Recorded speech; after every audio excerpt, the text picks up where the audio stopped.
Catnova nació en el 2006, es decir, tenemos 13 años de existencia aquí en Barcelona.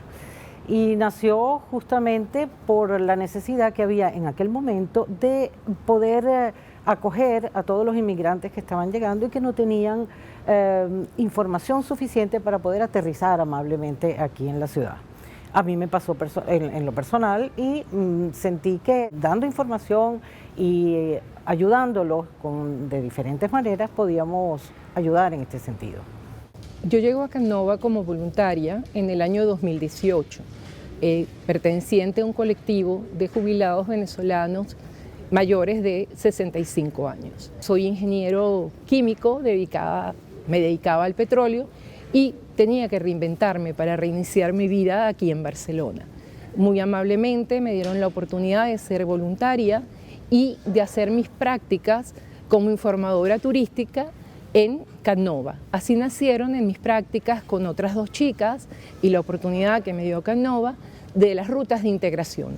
Las rutas de integración tienen como objetivo que las personas conozcamos el lugar donde vivimos y amemos esta bella ciudad que es Barcelona. El perfil de las personas que llegan a Catnova son, a lo largo de todos estos años, son los latinoamericanos y vienen en búsqueda de información, vienen en búsqueda de ayuda, de acogida, de gente que los pueda guiar en cuanto a los trámites que deben hacer, a dónde ir para conocer gente. La misión de este proyecto es darle acogida justamente a la gente mayor de 65 años. Pues nosotros el año pasado, justamente en 2018, nos dimos cuenta que venían muchísimas personas mayores y que no tenían ningún proyecto en toda la ciudad que los pudiera acoger. Me dieron la oportunidad de participar en un proyecto para atender a la gente mayor, inmigrante, latinoamericana, mayor de 65 años. Tenemos 5 objetivos específicos, que son: 1, que conozcan sus derechos y sus deberes en la ciudad de Barcelona.